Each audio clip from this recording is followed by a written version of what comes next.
तो गाइस कैसे हैं आप सब लोग। लास्ट एपिसोड के एंड पे हमने देखा था कि बीस्ट इवॉल्व होने के बाद अब जहां पर अपने अपने स्किल्स दिखा रहे होते हैं। तो सबसे पहले जहां पर बटर रैबिट अपना स्किल दिखाता है, उसका नया स्किल जो होता है वो सॉलिड विंड होती है।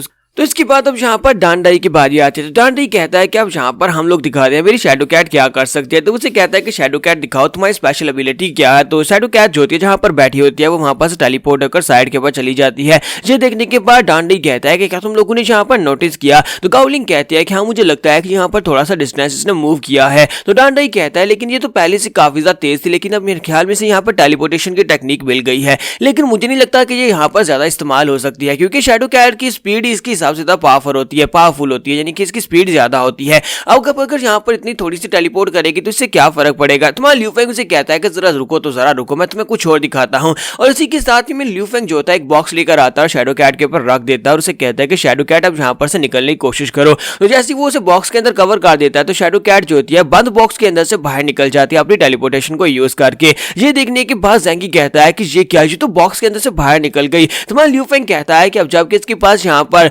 ब्लैक शैडो की पावर्स आ गई, इसका मतलब यह है कि इसे बंद नहीं किया जा सकता। ये किसी भी जेल के अंदर से बड़ी आसानी से बाहर निकल सकती है, यानी कि ये दीवारों को भी पार कर सकती है, टेलीपोर्ट कर सकती है। फिलहाल के लिए इसकी टेलीपोर्टेशन की रेंज बहुत ज्यादा कम है, लेकिन अगर इसे ट्रेनिंग दी जाए तो मुझे लगता है कि इसकी रेंज बढ़ सकती है और इसे ज्यादा दूर तक भी टेलीपोर्ट कर सकती है। इस बात से डांडाई बहुत ज्यादा खुश हो जाता है और कहता है ये बहुत ज्यादा फैंटास्टिक है। पहली यहाँ पर तुम्हारी टेक्निक्स काफी ज्यादा अच्छी है, अगर तुम यहाँ पर टेलीपोर्टेशन की टेक्निक को भी अपनी टेक्निक्स में कंबाइन करते हो तो तुम मल्टीपल अटैक्स कर सकती हो। फाइनली अब यहाँ पर लामार चान की बारी आ जाती है। तो हमारा ज़ेंगी कहता है कि लामार चान चलो जल्दी से सभी लोगों को दिखा दो कि तुम्हारे पास कौन सी नई टेक्निक आई है। तो इसी के साथ ही लामार जो होता है अपनी टेक्निक दिखाने के लिए आगे बढ़ता है, जाकर बटर रैबिट को लिक कर देता है। जैसे ही वो उसे चाटता है तुम्हारा ज़ेंगी से कहता है ये तुम क्या कर रहे हो, मैंने कहा कि अपनी नई टेक्निक दिखाओ, ये नहीं कि तुम पहले वाली टेक्निक दिखा दो। तुम फिर से जाकर बटर रैबिट को जाकर क्यों चाटा। लेकिन इसी के साथ ही दिखाता है कि लामार चान की बॉडी के ऊपर जो स्पाइक्स होते हैं, स्पाइक्स के अंदर से एयर निकलना शुरू हो जाती है, वो सॉलिड एयर होती है। तुझे देखकर वो सभी लोग बहुत ज्यादा हैरान हो जाते हैं। ज़ेंगी आगे बढ़ता जाकर से चेक करता है और कहता है कि ये बहुत ज्यादा स्पॉन्जी भी है, बहुत ज्यादा सॉलिड भी। ऐसे लगता है जैसे कि यहाँ पर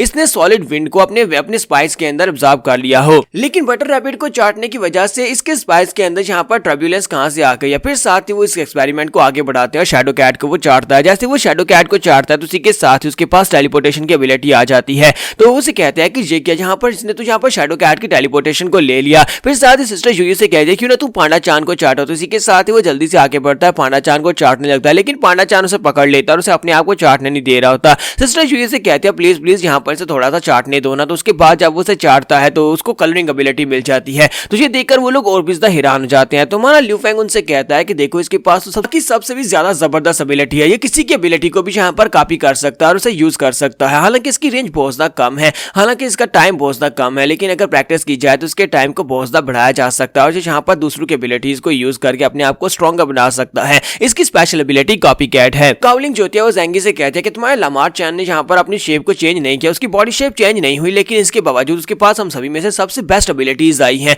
इस तरह की एबिलिटीज बैटल में बहुत ज्यादा काम आती है, जहां पर तुम अपने लामार से मल्टीपल स्किल्स को यूज करवा सकते हो। तो ज़ेंगी अपने लामार के साथ लिपट जाता है और कहता है कि तुमने यहाँ पर मुझे डिसअपॉइंट नहीं किया, अब हम लोग यहाँ पर बैटल में हल्ला मचा देंगे। तो ल्यूफेंग उन सभी लोगों से कहता है कि अब जबकि सभी लोगों ने यहाँ पर अपने अपने बीस्ट को इवॉल्व कर लिया और उनकी एबिलिटीज को देख लिया है, तो मैं चाहता हूँ कि तुम सभी लोग अब यहाँ पर इनको अंडरस्टैंड करने की कोशिश करो, इन्हें नए स्किल सिखाने की कोशिश करो, जहाँ पर इसको मास्टर करने की कोशिश करो। तो डांडाई उसे कहता है कि हाँ टाइम तो बड़ी तेजी के साथ गुजर रहा है। लास्ट टाइम हम लोग यहाँ पर थर्ड लीग की डायरेक्ट क्वालिफिकेशन असेसमेंट में गए थे और फिर से यहाँ पर थर्ड लीग की डायरेक्ट क्वालिफिकेशन आ गई है। सिस्टर जुई कहते हैं लेकिन लास्ट टाइम मैं तुम्हारे साथ नहीं थी। ज़ेंगी कहता है कि हाँ मैं भी तुम्हारे साथ नहीं था, लेकिन इस बार हम लोग यहाँ पर जाकर बहुत अच्छी परफॉर्मेंस देने वाले हैं। तो गावलिंग उन लोगों से कहती है कि सिर्फ 7 दिन बचे हैं, 7 दिन में हम लोग यहाँ पर से निकलने वाले हैं और तब तक हमें यहाँ पर अपनी बहुत ही अच्छे से ट्रेनिंग करनी होगी, अपनी तैयारी मुकम्मल करनी होगी, क्योंकि इस थर्ड लीग के कंपटीशन के इंटरव्यू में बहुत ज्यादा सवाल पूछे जाते हैं। अगर वहां पर सवालों को पास किया जाता है तभी वो लोग हमें यहाँ पर थर्ड लीग में शामिल करते हैं, वरना हम लोग फेल हो जाएंगे। तो ये लोग यहाँ पर अपने आप से वादा करते हैं कि हम लोग यहाँ पर इस कंपटीशन को भी जीतेंगे। और इसी के साथ ही नेक्स्ट सीन जो होता है एक माउंटेन एरिया का दिखाया जाता है, जहाँ पर 4 लोग होते हैं, 4 मास्टर्स को दिखाया जाता है, जिन्हें यहाँ पर ब्लैक में दिखाया जा रहा है, उन्हें रियल में उनका फेस नहीं दिखाया जा रहा। उनमें से कहता है कि जहाँ पर अचानक से ब्लू असेंबली ऑर्डर क्यों जारी किया गया है, जहाँ पर इतनी क्या इमरजेंसी थी। तो दूसरी तरफ से जो लड़की होती है वो उनसे कहती है कि मैंने यहाँ पर मैसेज तो भिजवाया था, लेकिन तुम में से इतने कम लोग क्यों आए? हम सिर्फ 4 ही लोग यहाँ पर आए, बाकी लोग कहाँ पर हैं? तो दूसरी तरफ से एक मास्टर से कहता है हमारी फोर्सेस बहुत ज्यादा कम होती जा रही हैं, हम सभी लोग जो है वो अपनी अपनी ऑर्गेनाइजेशन के लीडर्स हैं और हम लोग यहाँ पर रिस्क नहीं ले सकते, यहाँ पर छुपकर मिलना बहुत ज्यादा रिस्की है, अलायंस को इस बारे में पता चल सकता है। जबकि वो लड़की उन लोगों से कहती है कि तुम सभी लोग तो बहुत ज्यादा डरपोक निकले, हमारे डेमिक गार्ड ने यहाँ पर तुम सभी लोगों के ऊपर भरोसा दिखा तुम्हें अपना साथी बनाया, लेकिन तुम लोग यहाँ पर तो बहुत ज्यादा डरपोक हो। दूसरी तरफ से एक मास्टर उस लड़की से कहता है कि तुमने यहाँ पर बहुत सारे लोगों का ब्रेन वॉश किया और उन सभी को अपना बिलीवर बना लिया है और वो सभी लोग तुम्हारे लिए काम करते हैं, जिसकी वजह से तुम्हें यहाँ पर किसी चीज की परेशानी नहीं होती, लेकिन हम सभी को यहाँ पर सर्वाइव करने के लिए काफी मेहनत करनी पड़ती है। जबकि वो लड़की उसे कहती है कि तुम सभी लोग यहाँ पर मिलकर भी जितना डेमिक गॉड के लिए कंट्रीब्यूट करते हो वो सारे का सारा मेरी कंट्रीब्यूशन से बहुत ज्यादा कम है, इसलिए तुम सभी लोग बेवकूफ हो। और दूसरी तरफ से वो लोग काफी ज्यादा गुस्सा आ रहे होते हैं। उनमें से कहता है कि चलो बस करो, बकवास बंद करो, जल्दी से बताओ कि हमें क्यों बुलाया गया है।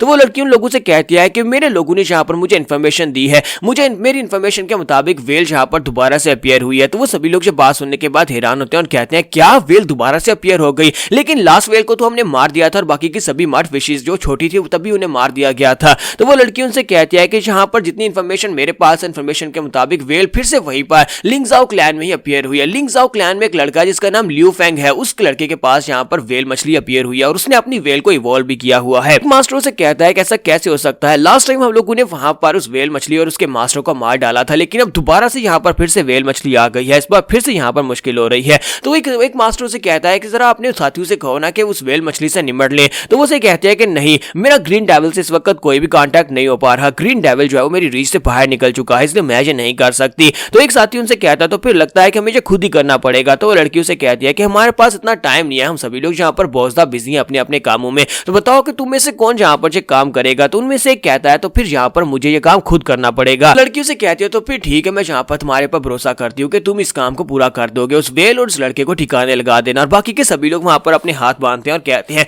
रिटर्न ऑफ डेमिक गार्ड, डेमिक गार्ड के आने के लिए हम सभी लोग ये कर रहे हैं। तो यहाँ पर किसी डेमिक गार्ड की पूजा करते हैं और डेमिक गार्ड के लिए ये सब कुछ कर रहे हैं। यहाँ पर काफी सा मजा आएगा क्योंकि यहाँ पर वो सभी लोग आ चुके हैं जिन लोगों ने पहली बार वेल मछली और मास्टर फैन को मारा था। तो यहीं पर से नेक्स्ट सीन जो होता है अलायंस के कोर्ट का दिखाया जाता है, जहाँ पर इनका इंटरव्यू होने वाला है थर्ड लीग के कंपटीशन के लिए। तो यहीं पर दिखाते हैं कि एक स्पेशल ऑफिसर जो कि जिनका नाम मास्टर गू शैन ही होता है, तो वो वहां पर आते हैं और उनसे कहते हैं कि प्लीज माफ करना, मैं काफी लेट हो गया। तो वहां पर पहले से 2 अलायंस लीडर्स होते हैं जिनका नाम टैंग और हॉन्ग होता है। तो वो दोनों वहां पर उसे कहते हैं कोई बात नहीं, आपका बहुत बहुत शुक्रिया जो आप अपने बिजी शेड्यूल से टाइम निकालकर यहाँ पर इस इंटरव्यू के लिए आए हैं। दोनों से कहते हैं कि सर आज यहाँ पर आप हमारे मेन जज का किरदार करने वाले हैं, तो आपको यहाँ पर हमारा मेन जज बनकर बच्चों को बहुत अच्छे से असेस करना होगा। तो मास्टर से कहते हैं हाँ क्यों नहीं। मास्टर गू बहुत ज्यादा एक्साइटेड होते हैं और कहते हैं कि मैं तो यहाँ पर बहुत ज्यादा एक्साइटेड हूँ यंग जनरेशन के बच्चों को देखने के लिए। आज यहाँ पर लिंगजाओ क्लैन का इंटरव्यू होने वाला है, तो मैं यहाँ पर देखना चाहता हूँ उन लोगों ने अपने आप को कितना बेहतर बनाया। और इसी के साथ उनसे पूछते हैं कि बाकी के 2 जजेस कहाँ पर हैं।